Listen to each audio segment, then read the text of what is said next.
Hey everybody, it's Frank Galusha from EMI, and accompanying me today I have my father, Ron Galusha, and we are going to demonstrate how to leak down a race engine. One of the things that I feel is important about this is it gives you indication as to when you should take your engine out for service work from your engine builder. So oftentimes people think, oh, X amount of races, but this is a better way to know exactly when it might be time to pull the engine out. So what we're going to need to perform this procedure is a 14mm socket for the end of the crank.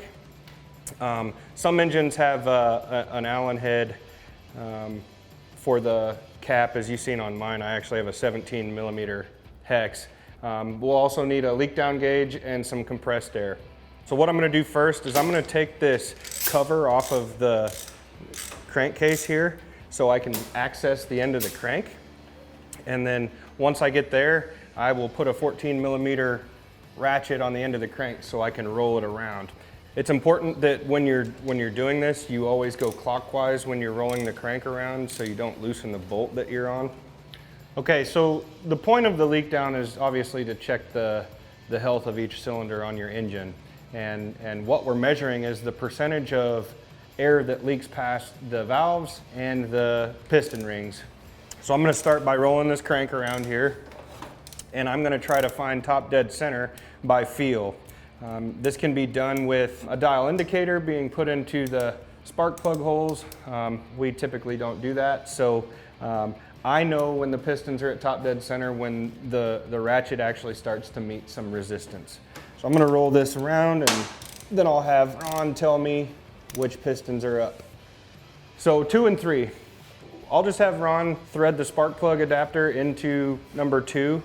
Now it's important that while he's doing this, we understand that there's various different leak down gauges that we can use. At Speedway we sell all various different brands and styles. But just read the instructions with your gauge, because some of the procedure may vary with the leak down tester based on the brand and the style of gauge. However, we just want to make sure we're zeroed out here before we start. And we're either going to get 100% leak, because that's the cylinder where valves are open, or we're going to see a low percentage, which is just going to tell us how much air is leaking past the valves. So once he gets this hooked up, we'll take a look and see what we got. Looks like we're about 5 to 6% leak in cylinder 2, which is great. I'm going to roll this around again. It'll be, now that we know that we were on cylinder 2, the next piston in the firing order would be number 4. So we'll roll this around, and Ron will put the adapter in cylinder 4. While he's doing that, I just want to explain that anywhere from 5 to 10% is an engine that's in great to pretty good condition, right? So there's nothing too serious to worry about if you're in the 5 to 10% range. That engine's healthy, it's gonna run strong, it's gonna treat you well on the racetrack. Once you get past 10%, typically you'll see that when the leak down starts to move, it will continue to move every time you run the engine. So once you get beyond 10%, it's time to start thinking about pulling that engine out and sending it back. Anywhere from 15 to 20%, absolutely pull it out, send it back to be worked on. If you're anything above 20, like 20 to 30%, you've got some serious problems. That thing needs to not be raced. So anyways, let's check cylinder 4 now. Another 5 to 6% right here. So in great condition. We'll roll this around. The next one will be number 3. The firing order on these Suzukis is 1, 2, 4, 3. So we're going from 4 to 3. Another 5% on that one.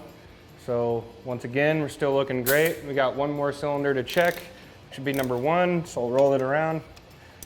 A lot of times, Ron and I like to go through them twice just to be good and sure we're getting accurate readings and we get duplicate results, but you don't have to unless you're concerned about the result of the reading that you got. But so far we're 5% across the board, so that's great. This engine's in good health.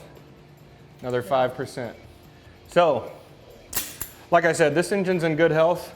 This is a procedure that we do nearly every week, right? After a weekend of racing, it's just good practice to, once you get everything cleaned up, to leak your engine down. Especially if you spend a fair amount of money on your engine program, you obviously want to protect your investment. So if something happens to that engine, we may be able to catch it with a leak down test where we're seeing something that's not quite normal, right? Like if one cylinder is higher than the others or drastically different, that's indication that there's something going on with that cylinder that needs to be looked at, and we should probably take the engine out. For now, we're going to put everything back together the way it was. Ron's putting the spark plugs back in, and he'll put the coils back on it. I'd say it's safe to say that this engine's ready to race. When we put this cap back on in here for the crank cover, we actually torque it. It doesn't come off very easy if you don't torque it to a specific setting. As everything goes back together, we like to torque our spark plugs at 7 foot-pounds. We also torque the crank cover at 7 foot-pounds as well. Well, I hope this demonstration of the leak down procedure was beneficial for you guys. And as usual, if you have any questions for us, give us a call at EMI or at Speedway Motors. And I hope you have a good rest of your day.